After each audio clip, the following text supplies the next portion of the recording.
somebody's Bigfoot in the draft again. It was 2 years ago when it all got stirred up one day before the draft and day of the draft when the Aaron Rodgers trade talk hit full boil. Yeah. One day before the draft, he's going to be officially introduced, Chris, as the quarterback of the New York Jets, 2 p.m. Eastern today. It's close by. You could go. I'm sure they would credential you. You could show up. You could ask him a question. You could ask anything you want. Wouldn't that be great? Have you considered going? No, I have not. I did not consider going. I'm sorry. Yeah, you're right. It'd be cool to be there. I don't know if I want to get involved in asking questions like the rest of the media and doing all that, but regardless, I'm sure that's going to be quite the spectacle in their little media room at that nice facility the Jets have. Oh, it'll be jammed. And it's the biggest press conference since Tim Tebow, really, in 2012. I guess you're right. And it was a huge throng of humanity. That was the time that he really did say the word excited or some version of it more than 40 times. I'm going to have to dust off that video at some point, either during the show today or link to it at PFT, because it was laughable. Like, Tim, there are other words in the English language to display your overall feelings about this development with your career where you were dumped by the Broncos after they got Peyton Manning onto the Jets. And really, that's where Tebow Mania went to die. That was it. That was his he beginning barely and the end. played. Right. They didn't know what to do with him. Right. It was the end. It wasn't even the beginning of the end. It was the beginning and the middle and the end of the end. That was it. Remember, they're like going to make him the personal punt protector. They had all these different things, and they just never used him. I mean, they went out and got him, and that was it. And after that, he was like on the Eagles for a little bit when Chip Kelly was there. He was on the Patriots, remember, right. for a little bit. Yeah. It was just done. Like that 1 year in New York completely and totally killed it. For as fast as it rose in 2011, it was dead in 2012. It's amazing how quickly it started and how suddenly it ended. Yeah, no, it really is. I mean, it is. It's a fascinating story. Fortunate, got overdrafted because of intangibles, right? I mean, that's why he was drafted.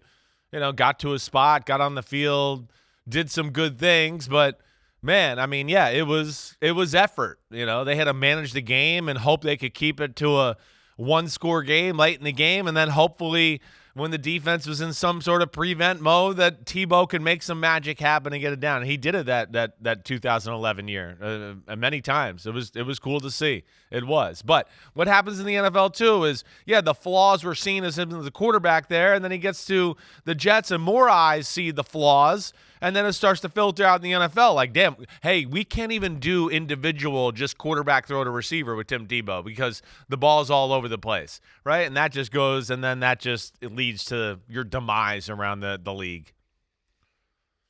Well, the year that he kept making magic for the Denver Broncos in 2011, got to the playoffs, won in the wild card round, lost in the division round. That same year, another guy was dominant, league MVP, team was 15-1, and actually got as far as Tebow did in 2011, lost in the division round. That's Aaron Rodgers. Here's Joe Douglas, the GM of the New York Jets, talking about what prompted the franchise to target the four-time NFL MVP. I mean, obviously, Aaron's one of the best quarterbacks to ever play this game, and to have an opportunity to add a player of that caliber, you're always gonna look into it and how it fits within our culture, within our team, and obviously.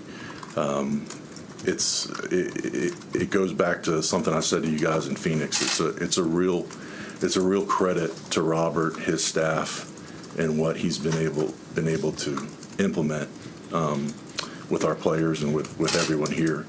That a player of Aaron's caliber would even want to come here, and so we're all excited to add someone of his character and his ability.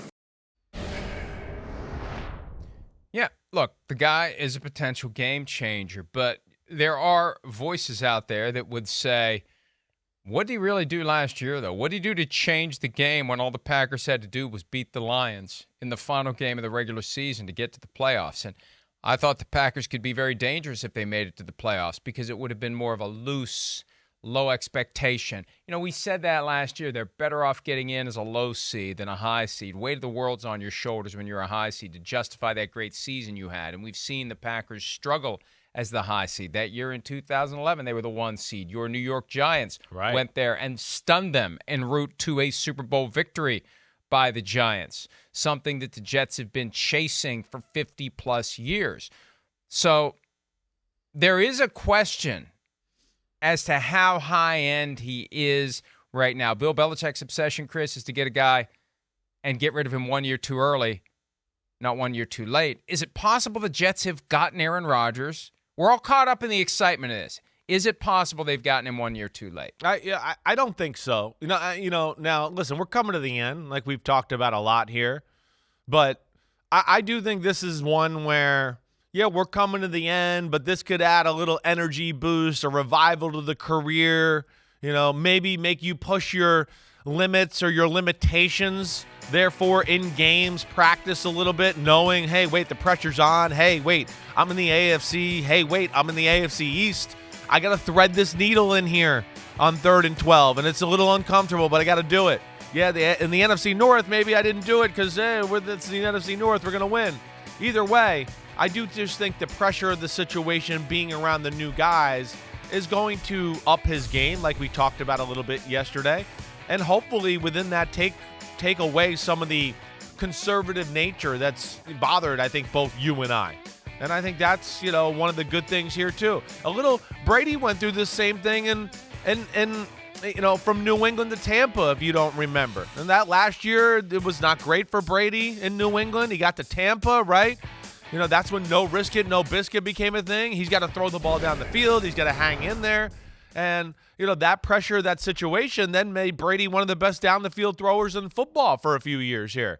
I do think this could have the same effect, let alone there's great talent on the roster too. So it's coming to an end, but do I think there's another real good year or 2 good years here for Aaron Rodgers for the Jets to take advantage of? Yeah, I still think it's there, Mike. The physical ability, the arm is still there. That's what gives me great hope. He could still make any throw on the football field in an easy fashion.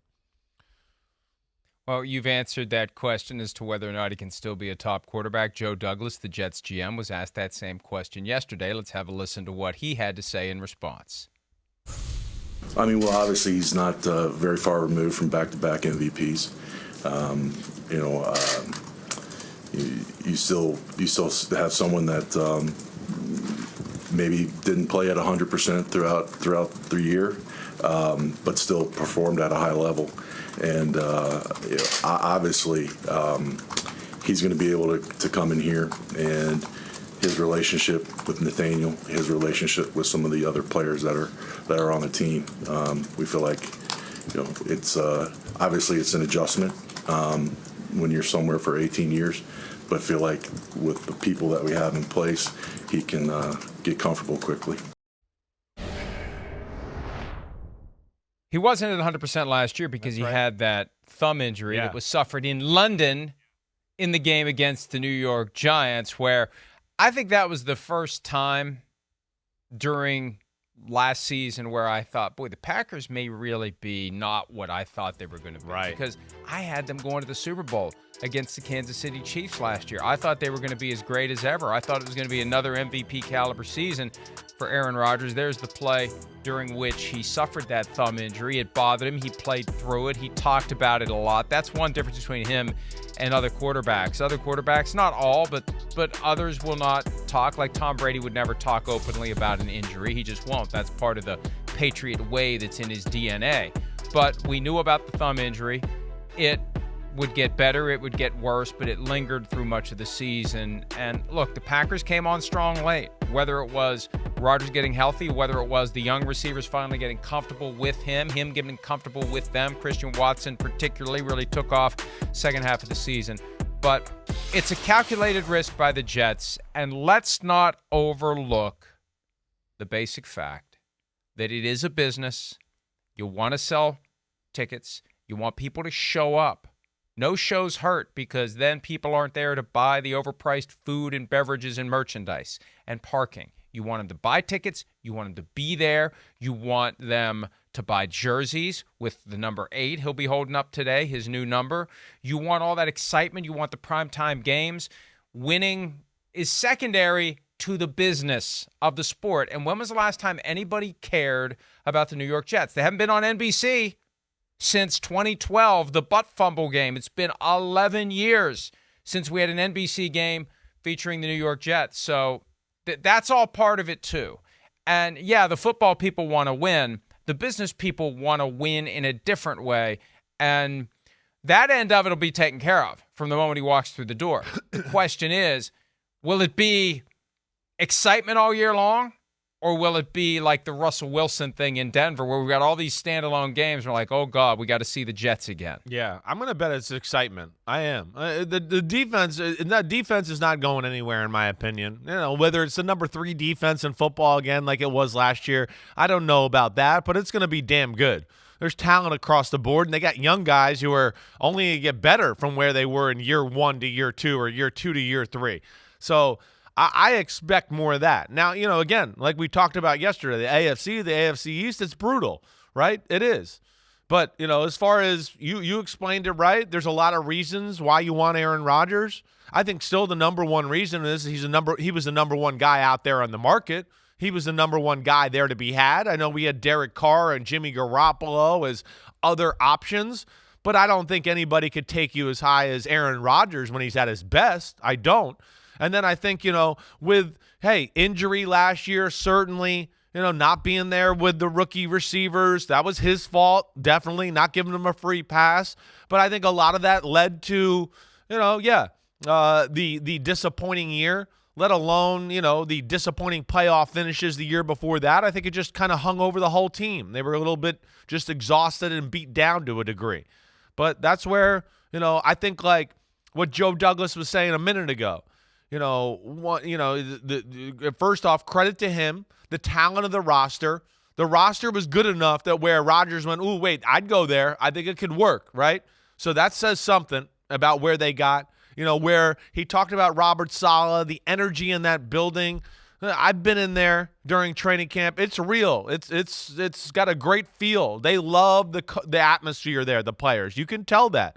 And then he's got a guy there like Nathaniel Hackett to make him comfortable. And there's no adjustment period with the offense like there was with Russell Wilson. He's going to walk in the door and go, wait, I know this. Hey, we'll check to that. Boom, boom, boom, bam, bam, bam. And he's going to go, okay, here we go. It's like riding a bike, guys. Now catch up. Let's go. Let's play some ball. So that's where I see the potential and I think a lot of positives, definitely more positives than negatives in my opinion. Hi, it's Mike Florio. Thanks for watching PFT on YouTube. Hit subscribe for the latest news and analysis from Pro Football Talk.